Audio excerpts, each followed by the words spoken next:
ყველა გარდამავალი პერიოდი სწორედ იმით გამოირჩევა, რომ განსაკუთრებული მზაობა სჭირდება მას. ამ პროცესში კი განსაკუთრებული მნიშვნელობა აქვს კითხვას, შემეცნებას, ლიტერატურას. წიგნები მხოლოდ ცოდნას არ უკავშირდება და დღეს სწორედ ამაზე გვინდა ვისაუბროთ. ლიტერატურა ხომ დიდწილად სწორედ განსაზღვრავს აზროვნების, ანალიზის და ემპათიის უნარს, საკუთარი თავის უკეთ გაცნობის შესაძლებლობას გვაძლევს.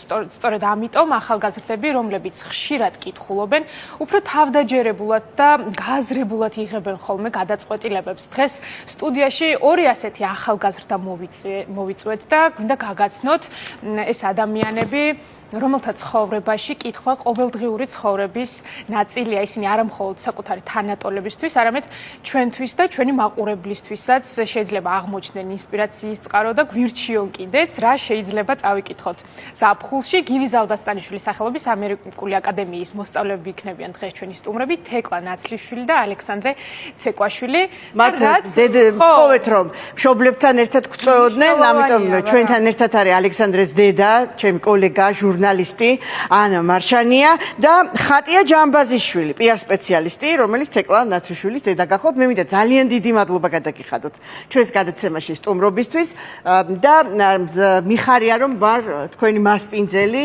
მე რა თქმა უნდა სოციალური ქსელი გვაძლევს საშუალებას ლიზა გადასარევად იცი შენც რომ აქტიურად უგულშემატკივროთ ჩვენს მეგობრებს, ნაცნობებს, კოლეგებს, მათ შვილებს, მათი გავიზიაროთ წარმატებები. რა თქმა უნდა გავიზიაროთ ის ემოციები, რაც ახლავს შვილის ყოველ ახალ წარმატებას. ძალიან დიდი სიხარული მინდა თქვენთან ერთად ახლა გავიზიარო თქვენი შვილების მორიგი წინსვლის და მიღწევის და ამაზეც და პროფესიულ არჩევანზეც დღეს გვინდა უფრო მეტი ვისაუბროთ. და ვინ თუ არა მშობლები არიან ხოლმე ზუსტად ის ადამიანები, რომელთა მხარში დგომაც გადამწყვეტი მნიშვნელობის არის ხოლმე მაშინ, როდესაც შვილები იღებენ მნიშვნელოვან გადაწყვეტილებებს და ცხოვრების სხვადასხვა ეტაპზე გადადიან. თქვენთან აუცილებლად გვექნება ამის შესახებ კითხვები, რამდენად მნიშვნელოვანია და როგორი ფორმით უნდა უჭერდნენ მშობლები თავიანთ შვილებს მხარს.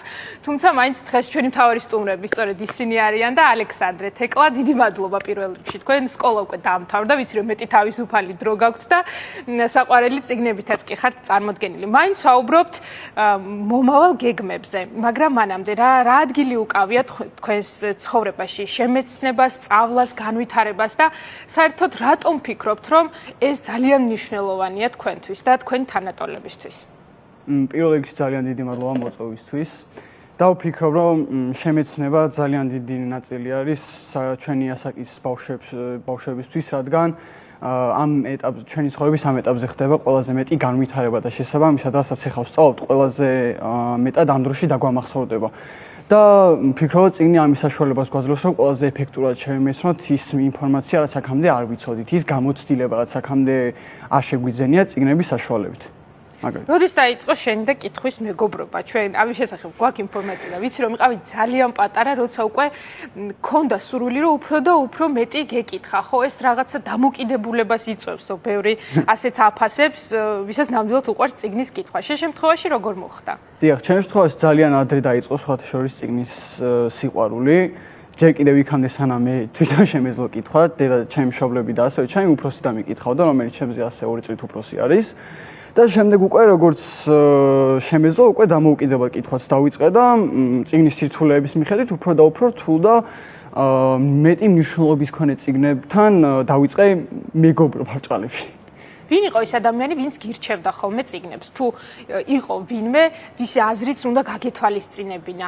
რაზე იყო დამოკიდებული შენი არჩევანი? უმეტეს შემთხვევაში წიგნებს თვითონ ვარჩევდი, რადგან დღის ბოლოს მაინც მე ვკითხავ ამ წიგნს, თუმცა ჩემი მეგობრებისა და ჩემი ასევე დის რეკომენდაციებსაც ძალიან ვითვალისწინებდი და ეხაც ვითვალისწინებ.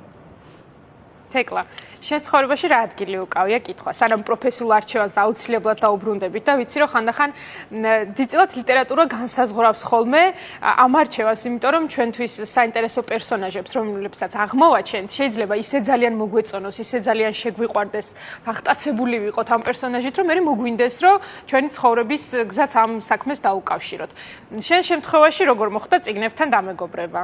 ჩემ შემთხვევაში ჩემი დაწყებითი სკოლის კლასების მასწავლებლები მშობლები ძალიან დიდ ყურადღებას აქცევდნენ წიგნებს და ყოველთვის გვირჩევდნენ სხვა წიგნების კითხვას და ამიტომ დავიწყე პირველად კითხვა, მაგრამ ნელ-ნელა გავიაზრე, რომ მარტო სკოლის დავალების გამო არ ვკითხულობდი, არამედ იმიტომ, რომ მართლა ძალიან მაინტერესებდა ეს ყველაფერი და აი მიყვარდა ეს რეალურ სამყაროს მოწყვეტა, ასე თქვა და გადასვლა იმ სამყაროში, რის საშუალებასაც წიგნები გვაძლევენ.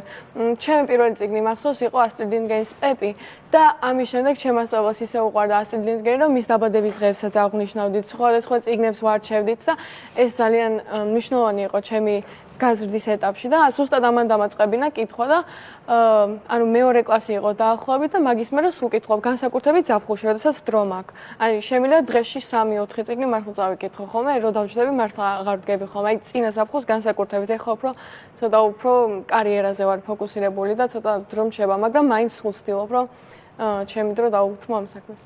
რაოდენობა რომ არ განსაზღვრავს წიგნის შინაარსით სრულფასოვნად გაგებას ეს ჩვენ აბსოლუტურად გვესმის, თუმცა რაოდენობრივადაც ძალიან ეფექტურად ჟღერს ის რაოდენობა, რა წიგნების რაოდენობას თქვენ გაქვთ წაკითხული და რომ გაგვიზიართ, იმიტომ რომ ეს შეიძლება мотиваციაც აღმოჩნდეს სხვა თქვენ ხელა ადამიანებისთვის. მე ბევრი წიგნი მაქვს წაკითხული, ესე მახსოვს ადრე მაქვს დათვლილი, სადღაც ასე 450-500-ისკენ იქნება. ანუ დიდი ბიბლიოთეკა გამიკეთა მამაჩემმა. შედავით უფრო პატარა რო ვიყავი და ძალიან ესე თქვათ კარგი გზა იყო, რომ უფრო აღმერიცხა ჩემი წაკითხული წიგნების რაოდენობა და ხო ძალიან მიხარია, რომ ასეთი რაოდენობა მაქვს წიგნების წაკითხული. მე ესე ხო არ დამითვლია, მაგრამ მეც საკუთარი ოთახი საერთოდ ბიბლიოთეკაში მაქვს და მეც წიგნების წინ ვიყავი შემოფარგლული და ამიტომ მეც ძალიან ბევრს კითხავდი, მაგრამ ამ ბოლო დროს ინგლისურად მიწევს რაღაც წიგნების წაკითხვა, იმიტომ რომ ჩემი სკოლა თხოვს ხოლმე რაღაც ლიტერატურის წაკითხვას და ინგლისური წიგნები მაქვს 200 ახლა წაკითხული, რაც დავითვალე ამ 2 წლის განმავლობაში და მანამდე ქართული წიგნები უბრალოდ არც მე არ მაქვს დათვლილი. და რა ბედნიერება ამას რომ უსმენენ მათი მშობლები. მეც იგივე მეთქვა. ხო? მე ზუსტად იგივე მინდოდა მეთქვა, ხო? ჩვენ ვართ ახლა ტელეეთერში, გვიყურებს ძალიან დიდი აუდიტორია და ყავს სტუმრად მშობლები, რომლებიც უსმენენ თავის შვილებს წიგნიერებაზე, წიგნისადმი დამოკიდებულებაზე, სიყვარულზე, რო საუბრობენ. ხოშორის თუ შეამჩნევდა მაყურებელი აუცილებლად, რომ ერთ-ერთი ჩვენი სტუმარი ემადლიერება ოჯახის წევრებს. მეორე მაინც პირველ ადგილზე მასწავლებელი დააყენა. ხო, ესეც ძალიან საინტერესოა, იმიტომ რომ ეს განსაზღვრავს სწორედ როლს, როგორც მშობლის, ისე მასწავლებლის, რომ წარმატებულმა ახალგაზრდა თაობამ მერე რაღაც მადლიერებით ისაუბროს მშობლებსა და მასწავლებლებზე ჩვენზე. ანა, როგორია? გამარჯობა. ძალიან დიდი მადლობა მოწვევისთვის. ნინა მახსენა რომ ჩვენ კოლეგები ვართ და რა თქმა უნდა ჩემს ძალიან მნიშვნელოვანია ამ სტუდიაში სტუმრის სტატუსით ყოფნა, მადლიერი ვარ. ჯერ უნდა შევუსწორო თუ შეიძლება თქვენი ცნებართვით ჩემს შვილს არასოდეს არ აღიარებს რომ გაცილებით მეტი წიგნი აქვს წაკითხული. პროტესტის ნიშნად. ამაზე ძალიან ბევრჯერ გვისაუბრია. უბრალოდ პატარა წიგნებს არ თulis რომელიც წაიკითხა 4-5 წლის რომ იყო, მაგრამ ისინი ცხელ წიგნებია.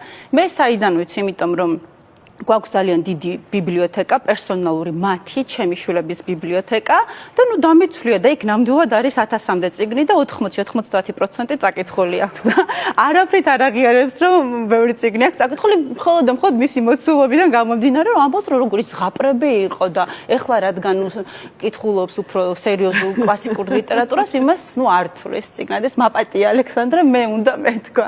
რაც შეეხება განწყობებს ალექსი კითხულობს დამოუკიდებლად 4 წლიდან და აქედან მოყოლებული უკვე სულ მესმის რომ რა ბედნიერი ხარ, ანა, რა ბედნიერი ხარ, ალბათ ამაზე დიდი ბედნიერება არ არსებობს და მე ამ ინფორმაციას სულ ბლოკავდი ჩემში.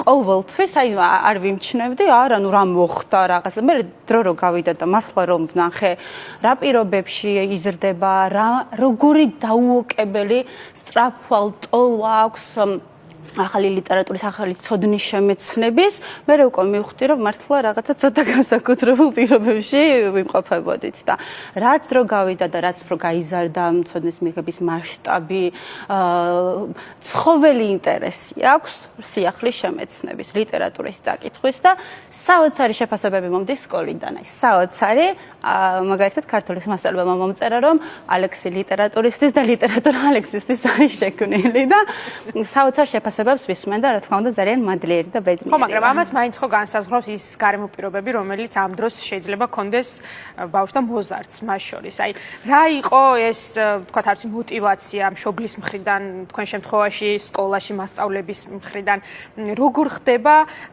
იმის ახსნა და გაანალიზება შვილთან ერთად, რა თქმა უნდა, რომ ეს მნიშვნელოვანია. ძალიან დიდი ხანია, ბევრი წელია ვისმენ კითხვას, ანა, როგორ შეძელი, როგორ მოახერხე, რომ ალექსი არის ასეთი მკითხველი. პირველ რიგში ეს არის ძალიან მნიშვნელოვანი, აი კამერაში ვიყურები და ისევ ეტყვით ჩვენს აუდიტორიას, თუ სურვილი აქვს ამის მოსმენის, რომ პირველ რიგში ეს არის ძალიან მნიშვნელოვანი, რომ არ დავაძალოთ ჩვენ შვილებს კითხვა, არ ვაიძულოთ. ჩემთვის პირადად ვაჭრობაც მიუღებელია, როცა რაღაცა ფულს უხდიან გარკვეული წიგნის წაკითხვაში ან გვერდების რაოდენობაში, ეს ჩემთვის სრულად მიუღებელი, არ ვიცი თუ ვინმესთან მუშაობს, ეს რა თქმა უნდა მათი არჩევანია, მაგრამ ჩემთვის ეს არის სრულად მიუღებელი რაღაცა ვაჭრობა, რაღაცის სანაცვლოდ. პირიქით, მე ვჯიდი ხოლმე, რაღაცა ცუდად მოექცეოდა, არ მომწონდა, იცოდა წიგნს წაგართვე, ამ შუქს ჩაგიქრობ, არ წაგიკითხა, არ წაგაკითხებ, მართლა ეს იყო ჩემი და ჩემი მეუღლის დასჯის მეთოდი ალექსისთან მიმართებაში. პირველი რჩევა არის, რომ არ დააძალო. მეორე უმთავრესი რჩევა არის, რომ ლიტერატურა იყოს აუცილებლად ასაკობრივი და თავად ბავშვის მიერ შერჩეული, ერთობლივად შერჩეული მისი ინტერესების გათვალისწინებით. ის რომ ჩვენ ოდესღაც წავიკითხეთ რაღაც და ძალიან მოგვეწონა, თუნდაც ეს იყოს არაჩვეულებრივი კლასიკური ნაწარმოები, ფანტასტიკური ავტორის მიერ დაწერილი, ეს იმას არ ნიშნავს, რომ ახლა ჩვენ უნდა დავუდოთ და უნდა ვუთხროთ, რომ აუცილებლად ეს წაიკითხე. როგორ შეიძლება ამ კონდეს საკითხველი? კი. როგორ შეიძლება და მით უმეტეს მე პარალელები რომ მე რაღაც ამდენი წლის ვიყავ, ესეც წავიკითხე, არავითარ შემთხვევაში. ძალიან ბევრი კარგი ახალი ლიტერატურა არის, თანამედროვე ლიტერატურა, რომელიც შეიძლება ეხა წაიკითხოს და მაინც და მაინც არ წაიკითხოს კონკრეტულად რომელიღაცა საუკუნის ნაწარმოებები. შესაბამისად, აუცილებლად წიგნს ვარჩევთ ერთად, ბავშვის ინტერესების გათვალისწინებით და მაგრამ ეხლა ეჭვი მაქვს ეგ აღარ მუშაობს უკვე და ასევე ძალიან მნიშვნელოვანია წიგნის ფესტივალებზე და წიგნის მაღაზიებში ერთად სიარული, როგორც დავდივართ სხვაგან ერთად, ისე უნდა ვიაროთ ერთად წიგნის ფესტივალებზე და წიგნის მაღაზიებში და იქაც ერთად შევარჩიოთ ლიტერატურა, ესეც ძალიან კარგი. თქვენ შემთხვევაში ძალიან ეფექტიანად მუშაობთ, როგორც ჩანს. ძალიან. ხო, რას გვეტყოდით თქვენ? ეხლა მართლა ძალიან მნიშვნელოვანია, რაც აღნიშნა თეკლა, მიცით, იმიტომ რომ ჩვენ ხშირად საუბრობთ არდადეგების პერიოდში, აი გადაცემა ძალიან ხშირად შეუთავაზებია თავისი მაყურებლისთვის თემა, რომ აი როგორ დავსვათ ბავშვი წიგნთან, როგორ გავატარებინოთ ეს პერიოდი უფრო საინტერესოდ. მე არ გულისხმობ, რომ ბავშვი უნდა იმეცადინოს მაინც და მაინც ზაფხულში. სიმართლე გითხრათ, პირადად მე სუბიექტური აზრია, საერთოდ არ ვარ მომხრე, რომ რამე იმეცადინოს, თუ რაღაცა გარკვეული რაღაცა ჩამორჩენა რომელიმე საგანში არ გვაქვს და ცოტა არ გვინდა რომ წავაშველოთ ხელი, მაგრამ ის რომ ვთქვათ უფრო საინტერესო შთაბეჭდილებები წიგნიდან აკინძოს, ხო და აკრიფოს ამ პერიოდში, ამის რაღაც მეთოდები და ინსტრუმენტები ჩვენი მაყურებლისთვის არაერთხელ გაგვიცნია, მაგრამ ძალიან საინტერესოა თეკლამ რაც აღნიშნა და ამიტომ მის დედასთანაც ეს კითხვა მაქვს, რომ მასწავლებლებს რა როლი აქვს? აი დაწყებით ის მასწავლებელმაო, ხო? რაღაც იმდენჯერ რაც ფოკუსირებული იყო ისე წიგნებზეო, რომ რაღაცა მე მივხვდი, რომ მას ემადლიერები, შენ რომ ასე გიყვარს დღეს წიგნი, თავსაც თანხმობის ნიშნად მიქნევ. აი რა სიტყვოდით თქვენ როგორც მშობელი სწორედ ამ როლზე, მასწავლებლის როლზე? ვეთანხმები თეკლას ამ შემთხვევაში და მეც ვფიქრობ, მისი როლი არის ძალიან დიდი და სწორედ ამ როლიდან გამომდინარე გადავწყვიტე, რომ ჩემი მესამე შვილიც სწორედ იმ მასწავლებელთან მიმეყვანა, იქიდან გამომდინარე, რომ იმედი მაქვს, რომ ისიც კარგი მკითხველი გახდება და კარგი ქართული ენის მცოდნე, რასაც მინდა რომ ხაზი გაუსვა აუცილებლად. ჩვენი ბავშვები ამერიკულ აკადემიაში სწავლობენ და ჩვენი ქართულის მასწავლებელსაც ყველა შეხვედრაზე მეუბნება, რომ აი განსაკუთრებული ქართულის მცოდნეა. მიუხედავად იმისა, რომ ახლა უკვე ინგლისურ ენაზე კითხულობს წიგნებს, ძალიან კარგი ქართული ენის მცოდნეა, რაც არის ჩემთვის და ჩემი ოჯახისთვის ძალიან მნიშვნელოვანი.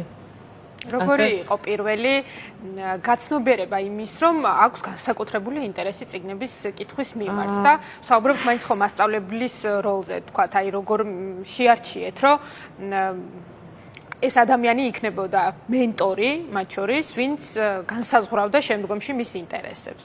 განსაკუთრებული რეკომენდაცია მისცეს, ხოლო რაც შეეხება თეკლას თვითონ იმდენად დაინტერესებული იყო, რომ სანამ სკოლაში შევიდოდა, როდესაც წიგნს უკითხავდით, თით საყოლებდა სიტყვებს. და ასოები ისწავლა თვითონ, არავის არ უსწავლებია და ხო არის ესეთი მიდგომა თითქოს სანამ სკოლაში ბავშვი შევა არ უნდა იცოდეს წერა კითხვა და ასე შემდეგ. არავის არ გვისწავლებია, თვითონ ისწავლა და პირველ დღეს როდესაც სკოლაში შევიდა, გაოცებულები იყვნენ, რომ წარწერებს კითხულობდა და იქიდან მოყოლებული განსაკუთრებით და კიდე რასაც დავამატებდი, ძალიან სწრაფად კითხულობს, მაგრამ კითხულობს და იაზრებს. უბრალოდ სწრაფი კითხვა არ არის და იცი რა, თქვენ თქვით ახლა ძალიან საინტერესო, რომ ზაფხულია, ან შენც ვიცი რომ შენი აზრით საინტერესო იქნება ჩვენთვის, როგორც მშობლის. იცი, ამ ზაფხულს განსაკუთრებულად იყენებს ზოგიერთი მშობელი, რომ ბავშვს ის უნარები ააკრეფინოს, რაც მერე სკოლაში მისულს დაჭირდება და მიიჩნევს, რომ ეს როგორ ისეთ სადაო თემაა და ამაზეც მინდა მსჯელობის ბავშვებს ახალგაზრდების აზრით ძალიან მაინტერესებს. ხო, წინასწარ ახლა თვითონ თუ სწავლობს, ახლა ხო ვერ დაუშვი. მაგრამ აი ის როგორ ახლა წერა კითხვა არ უნდა იცოდე, იქ სხვას ეცოდინება. როგორ უყურებ ამ საკითხს, ალექსანდრე, შენ? რომ ეს ზაფხულში როგორ მუშაობ მაგალითად? ხო, რამდენად მნიშვნელოვანი, რომ წინასწარ მოემზადოთ, თუნდაც იმ პროგრამისთვის, არა მარტო დაწყებით კლასში, უფროს კლასელებიც ხშირად ვიცი, რომ მათი მშობლების თხოვნით, რა თქმა უნდა, მეცადინეობენ იმაზე მეც, ვიდრე საჭირო, რომ წინასწარ იცოდნენ ის პროგრამა, რომელიც შემდეგ კლასში დახვდებათ. აი, ასეთი გამოცდილება თუ მე ვფიქრობ, რომ წინასწარ იცოდეს ბავშვმა მასალა, რომელიც მაგალითად შემდეგ კლასში მოვა, მაშინ ის გამოცდილება არ იქნება, რომელიც ნებისმიერ სხვა ბავშვს ჰქონდა და ჩემი აზრით არ არის ჩანსაღი, უბრალოდ უნდა ჰქონდეს იდეა, როგორი შეიძლება იყოს და სხვა ბავშვებთან ერთად უნდა აითვისოს ის მასალა, როგორც დანარჩენი ყველა. ძალიან კარგია, რომ წარმოდგენა გქონდეს და ესე იგი, ეს უბრალოდ გაგიმარტივებს სწავლის პროცესს, რომ უბრალოდ სხვა ბავშვებთან ერთად ისწავლო, თუმცა წინასწარ სწავლა არ არის ისეთი პრაქტიკა, რომელიც ჩემთვის მაგალითად ნაცნობი იყო უბრალოდ. მე ვეწინააღმდეგები წინასწარ პროგრამის გავლას, მასალის გაცნობას, მით უმეტეს წერა-კითხვის სწავლას. ამას ახლა თუ დამოუკიდებლად თავისი სურვილით აკეთებს ბავშვი, რა თქმა უნდა, რა პრობლემაა, მაგრამ ესე ზაფხული გამოიყენო იმისთვის, რომ ასწავლო ბავშვს, მთელი წელი რაც უნდა ისწავლოს, არ მგონია სწორი. და მაინც რისთვის უნდა გამოიყენონ ზაფხული? მშობლების აზრით საინტერესოა და თვითონ ამ ახალგაზრდების აზრით, რომლებიც მათ შორის დაუმთავრებელი კლასის მოსწავლეები გახდებიან სულ მალე და მნიშვნელოვანი გადაწყვეტილების წინაშე აღმოჩნდებიან. როგორ უნდა გამოიყენოს ახალგაზრდამ ზაფხული, რომ იყოს პროდუქტიული, შემეცნებითი და არ უნდა დაგვავიწყდეს, რომ რა თქმა უნდა მხიარული და ესეთი დასვენებასაც რომ თავისი ადგილი ქონდეს. მე ვფიქრობ, რომ უბრალოდ ბალანსი უნდა დავიჭიროთ მუშაობასა და დასვენებას შორის, სადაც მაგალითად რამდენიმე პროექტი ვარ ჩართული, მათ შორის არის ერთ-ერთი გაეროს მოდელირება, რომელსაც ჩვენი სკოლა აკეთებს, კალმუნ, ესე ქვია. და მე ერთ-ერთი ორგანიზატორი ვარ და მუშაობ ეხა მაგალითად რომ გავაკეთოთ კომიტეტი, მაგალითად ეკონომიკის კომიტეტი. და ასევე ამის პარალელურად ვიყავ მაგალითად ლაგვადიაში სულ 3 დღის წინ ძალიან კარგად ვისვენებდი დედაჩემთან ერთად.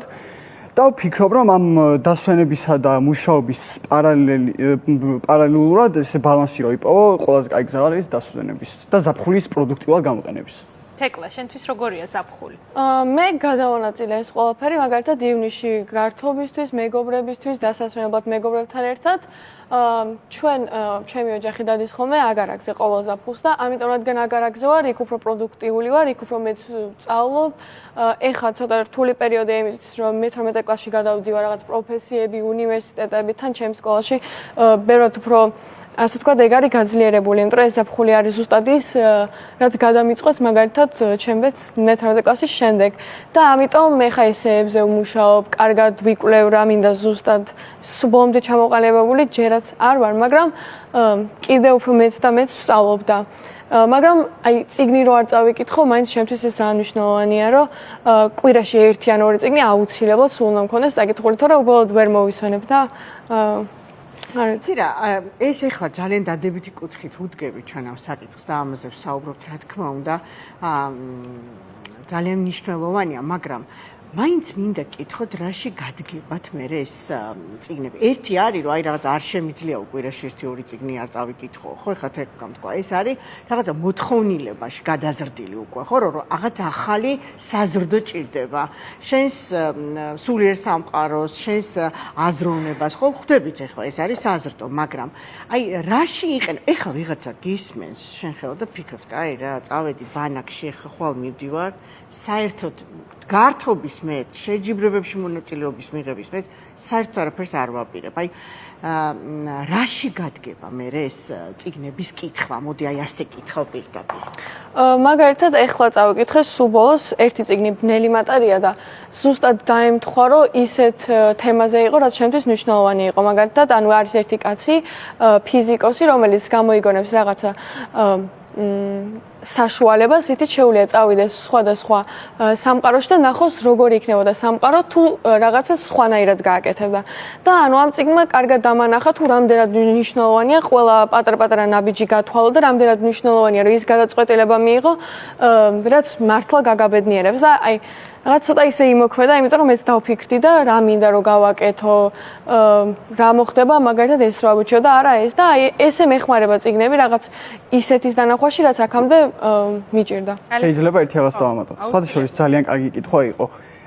ზუსტად ეს წიგნია Fahrenheit 451. ზუსტად მაგ თემაზე არის, რა საჭიროა წიგნები მაგალითად, რომ აი მაგალითად ყველა წიგნო დავწვათ რა მოხდებოდა ზუსტად. აი ესეთი ძალიან მნიშვნელოვანი წიგნი არის ჩემთვის. ინგლისურის კლასში წავკითხე წელს, დიდი ალბათობით ეკლასს ეცოდინება სხვათა შორის და წიგნი ჩემთვის იმისთვის გვჭირდება, რომ საზრდოობს აზროვნებას, ადამიანის აზროვნებას. აი მაგალითად ესეთი გამოთქმა არის, სულელი ადამიანი არ სწავლობს თავის შეცნობისგან, ბრძენი ადამიანი თავის შეცნობისგან სწავლობს და არა, ბოდიში ჭკვიანი ადამიანი თავისი შეცნობისგან სწავლობს და ბრძენი ადამიანი სწავლობს სხვისი შეცნობისგან. სწორედ ესეთი არის წიგნი, რომ იმ პერსონაჟის შეცდომებიდან ისწავლო, რომელსაც კითხულობ მაგალითად.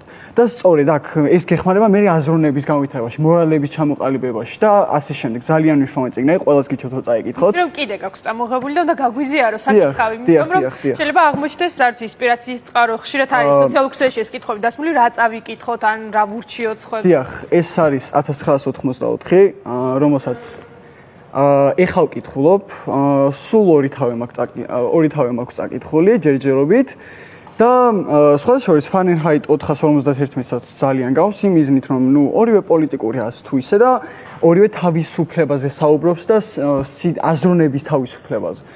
და ძალიან ჯერჯერობით ეს 1984 ძალიან მომწონს, იმიტომ რომ ბევრი მსმენი რა თქმა უნდა ამ წიგნზე და ასე შემდეგ. თემატურიც არის ალბათ, ხო? დიახ და სხვადასხვა აქტუალურიც. და კიდევ ერთი წიგნი, რომელიც წამოღებული მაქვს, ეს უფრო სხვა თემას ეხება, Death Note. ეს ეხება იმას, რომ არ არის საჭირო, რომ წიგნები გაიცნო ასეთი კლასიკური ნაწარმოებებით. შეიძლება იყოს უბრალოდ კომიქსი, უფრო იაპონური მანგა, როგორც შეიძლება მაგალითად ადგილობრივებმა უწოდონ. და ძალიან კარგი გზა არის, რომ ასე თქვა ლიტერატურას, აზროვნებას და შემდეგ გაიცნო. ეს იქნებოდა ჩემი რეკომენდაცია, მაგალითად ესეთი დეტექტიური მანგა არის, ძალიან ასე თქვა ჩაღრმავებას საჭიროებს, თუმცა ძალიან სახალისოა წასაკითხი. ალექსანდრე, კომიქსები ახსენე და ამაზეც გვინდა რომ მოკლედ თქვა, იმიტომ რომ ზოგი მშობელი საერთოდ არ აღიარებს, რომ ეს რაღაც ფორმით ლიტერატურა არის და ძალიან ბევრი ინფორმაციის მიღება შეუძლიათ ადამიანებს და კომიქსებს არა და ახალგაზრდებში როგორი პოპულარული ხდება და წიგნის ფესტივალმა სწორედ ეს გამოავლინა ჩვენ გვყავდა რამდენიმე გამომცემელი ჩართული, ვინც და ერთ-ერთმა პირველმა ვინც ქართულად თარგმნა ცნობილი კომიქსები და აღნიშნა როგორი მზარდია ინტერესი სწორედ ახალგაზრდებში და ჩვენს ბაზარზე მთელ სოფლიოში რომ ძალიან ბევრი მკითხველი ყავს ეს კიდე ცალკე ამბავია ხო ძალიან საინტერესოა შენი აზრი სხვათა შორის მართალია მადლობა ამ კითხვისთვის სხვათა შორის ამ ეტაპზე ეს წიგნი არ მაქვს თუმცა ზუსტად სკოლაში გავიარეთ ერთი ესეთი კომიქსი პერსეპოლის ქვია რომელიც არის ერთ ირანელ გოგონაზე ხო ირანელ გოგონაზე მარჯეინი ეს არის ავტობიოგრაფია და თავის ისტორიას გადმოსცემს კომიქსების სახით რომ უფრო ასე ვთქვათ გავლენა ჰქონდეს მის ისტორიას ჩვენს თაობაზე მაგალითად. თეკლა, ვიცი რომ შენ გასხოვებული ფორმით თამჯობინებ წიგნების წაკითხვას, ამიტომ არ ხარ მოსული ხო წიგნებით. რა გაქვს ხელში და როგორია ამ ელექტრონული მოწყობილობით წიგნთან მეგობრობა? მე მაქვს Kindle, რომელიც არის online ვერსია, სადაც შემიძლია ჩავიწერო ნებისმიერი წიგნი. მისი გამოყენება დავიწყე წინა წელს, როდესაც მივხვდი, რომ მირჩევნოდა ინგლისური წიგნების ორიგინალის წაკითხვა და არა გადმოთარგმნილის წაკითხვა. თან ძალიან ბევრი ინგლისური წიგნის წაკითხვაც მინდოდა აქ არ ისჩავებოდა და სანამ გამოვიწერდი და ასე შემდეგ, გადავწყვიტე რომ ეს მეცადა. შეგიძლია გვანახო როგორი ფორმის არის? აი ესეთი არის, მაქვს შიგნით 150 წიგნი მე მგონი და რატომღაც ბევრად პროსტრაფად ვკითხულობ ამ მოწყობილობით. ეს არ არის პლანშეტი, მაყურებელს რომ აუხსნათ, არის მხოლოდ იმისთვის, რომ ელექტრონული წიგნები ჩაიტვირთოს და შეძლო წაკითხვა. კი, თან ისეთი სისტემა აქვს, რომ თვალებს დიდად არ გტკენს, დიდად კერე თვალებზე არ აქვს საერთოდ გავლენა. თან შუქის გარეშე შეგიძლია წაიკითხო, რაც ძალიან მნიშვნელოვანი იყო ღამით კითხვა მაგალითად მე ჩემს ძმასთან ერთად ვიზიარებ ოთახს და როდესაც მაგას ეძინებოდა მე ვერასოდეს ვერ კითხულობდი და ახლა ამის მეშვეობით შემიძლია ძალიან ჩვეულებრივად წავიკითხო. წამში შემიძლია წიგნების გადმოწერა და ბევრად უფრო მიმარტივდება, მაგრამ რა თქმა უნდა, ახლა ფიზიკური წიგნები მაინც ცოტა უფრო სხვა არის, ცოტა უფრო სხვა შეგრძნება აქვს და უფრო სასიამოვნო ახლში დასაჭერად, მაგრამ ბევრად უფრო კომპაქტურია და სკოლაშიც კი დამაქონე და სადაც პატიმის უთავნა. ბავშვების პროფესიულ არჩევანში რაღაც კუთხით თუ ფიქრობ რომ უნდა ჩაერიო, ან თქვენთანაც მექნება იგივე შეკითხვა, იმიტომ რომ ეხლა ყველაზე რთული პერიოდი ალბათ ახლოვდება ხო თქვენს ცხოვრებაში. პროფესიის არჩევაში ვცდილობ რომ არ ჩავერია. იქიდან გამომდინარე რომ ჩემი პროფესიის არჩევა იმიტომ გავაკეთე ამ პროფესიაზე რომ ჩემ დედას სხვა პროფესია უნდა და რომ გამეკეთებინა და ჯიბრზე ავირჩიე სხვა პროფესია რასაც დღეს ძალიან ნანობ. და ამიტომ ვცდილობ რომ საერთოდ არ ჩავერიო, თუმცა ძალიან გულშემატკივრობ და ის პროფესიები რასაც ეს ბოლო პერიოდი ასახელებს, ჩემთვის ძალიან გასახარია და ძალიან მიხარია და ახლოს არის ჩემ პროფესიასთან, ჩემ საყვარელ საგნებთან და შორიდან ესე ველოდები მის წარმატებას ერთ წელიწადშიც უკვე რამდენიმე თვეში ალბათ გავიგებთ რომელი უნივერსიტეტის სტუდენტი გახდება თეკლა. უცხოეთში აპირებს ავარაუდოთ სწავლის გაგრძელება. კი, ამერიკაში. და ახლა ჩამოყალიბდი და გამოყენებით მათემატიკა, ზოგადად გაძლიერებული მათემატიკა ყველაზე მნიშვნელოვანია ჩემთვის და სულ ბავშვობიდან აი ძალიან მიყვარდა ეს ძნელი პრობლემების და ძნელი ამოცანების აღმოხსნა. ოღონდ არა მარტო პასუხები, არამედ ეს პროცესი, რაც ძალიან სიამოვნებას მანიჭებდა და მივხვდი, რომ ამის გაკეთება ჩემს ცხოვრებაში გამობედნიერებს. ანა რა თქმა უნდა, თან მნიშვნელოვანია ყოველთვის მშობლების მოსაზრება, ისმოდეს ხმამაღლა, იმიტომ რომ ძალიან ბევრ ოჯახში მიიჩნევენ, რომ პირიქით მშობელმა შეიძლება განსაზღვროს, რაღაცნაირად უბიძგოს, ვთქვათ, იმიტომ კი არა, უბრალოდ შეიძლება ფიქრობდეს, რომ უკეთ იცნობს თავის შვილს და მის მაგირათაც შეიძლება შეაფასოს ის პერსპექტივები, რაშიც უფრო კარგად იქნება რეალიზებული, ხო, მაგალითად, მაგრამ მეორე არის, როდესაც ბავშვი თვითონ ეძებს ჯერ ვერ პოულობს და სწორედ ამ დროს შეიძლება ძალიან აქტიურად მოექცეს გავლენის ქვეშ, ხო?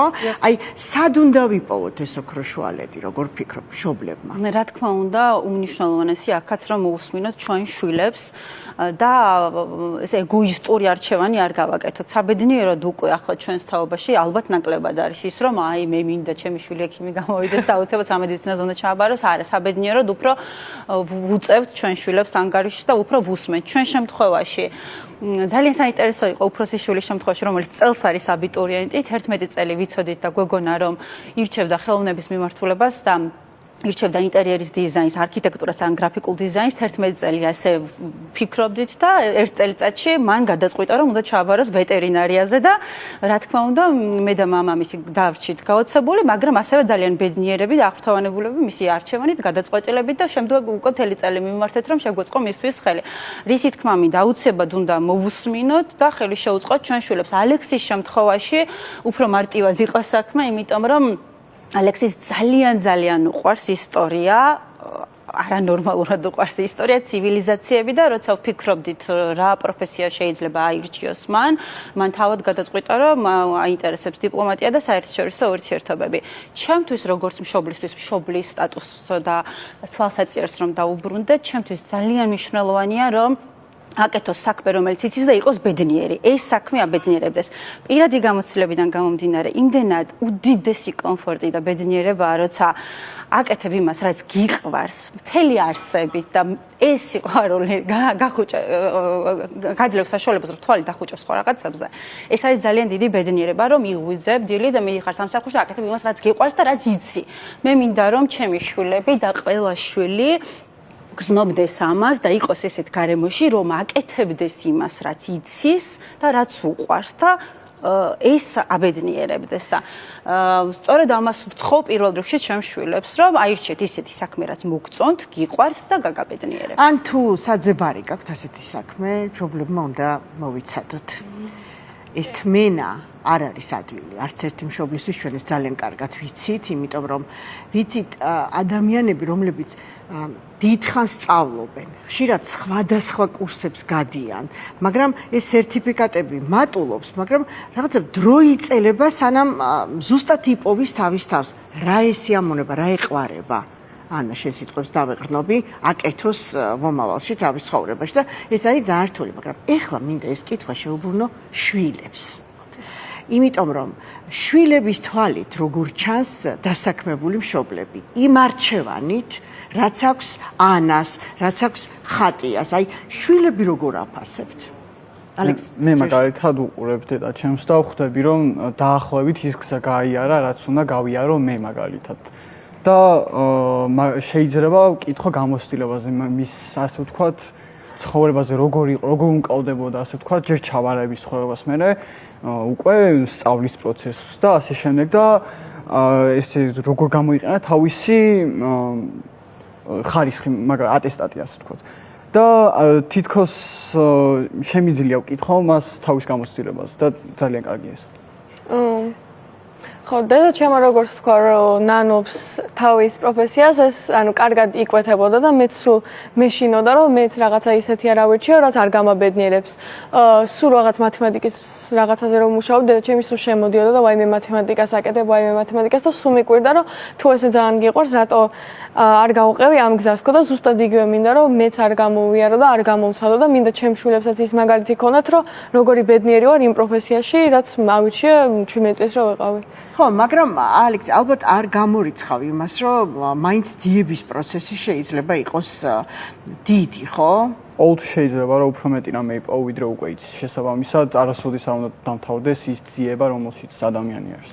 და მით უმეტეს დღეს ამ თანამედროვე ტექნოლოგიურ სამყაროში აბსოლუტურად ნებისმიერ დროს ცხოვრების ნებისმიერ ეტაპზე შესაძლებელია რომ შეიცვალო პროფესია, აითვისო ახალი უნარები და ის საბაზისო ცოდნა და გამოცდილება რაც გაქვს იმაზე დაშენებით ამ ახალ უნარებთან ერთად შექმნა ბევრი ძალიან საინტერესო პროექტი და აკეთო ის რაც ბედნიერს გახდის პირველ რიგში ალბათ აი მეც ანას დავეთანხმები რომ ყველაზე მნიშვნელოვანი ის არის რომ პროცესი რომლითაც იქნები ყოველდღიურად დაკავებული განიჭებდეს სიამოვნებას. ჩვენ არ უნდა დავბლოკოთ ჩვენი შვილების მისწრაფებები, სურვილები, ინტერესები, აი სულ ახალი ამბავია, რამდენიმე თვის ამბავია, როცა ალექსიმ აღმოჩინა, რომ ცხოველი ინტერესი აქვს მუსიკის მიმართ და დაიწყო დაკვრა დრამებზე. ოღონდ ისე დაიწყო, რომ საერთოდ ჩავლელი არ იყო ამ ინსტრუმენტთან და ისე ისწავლა, რომ უკვე კონცერტებზე გამოდის, სკოლის აკადემიის ბენდში არის დრამერი და საოცარი ცოდნა მიიღო ამ მიმართულებით და ამბობს, რომ როგორ აინტერესებს ეს მიმართულებას და როგორ დიდი სიამოვნებით იქნებოდა დრამერიც და ცდილობს რომ რაღაცა შეუთავსოს. ამით რისი თქმა მინდა, ნამდვილად არ უნდა იყოს ჩვენი მშობლების გადაწყვეტილება, რომ ოხ, შენ ხო დიპლომატობა გინდოდა და როგორ გადაწყვიტეს? არა, თუ სურვილი ექნება და ინტერესი უნდა გაყვეს ამ მიმართულებასაც. ჩვენი მხარდაჭერა ძალიან მნიშვნელოვანია და მოსმენა ჩვენი შვილების. ძალიან დიდი მადლობა. წარმატებებს უსურვებ პირველ რიგში ჩვენს მთავარ სტუმრებს, იმიტომ რომ ძალიან მნიშვნელოვანი ზაფხული ელოდებათ, შემდეგ უკვე გადაწყვეტილების მიღების წელი და ზუსტად ვიცი რომ ძალიან დიდ წარმატებებს მიაღწევთ და თქვენს გეგმებს განახორციელებთ, რაც მთავარია, დავემშვიდობებით სტუმრებს.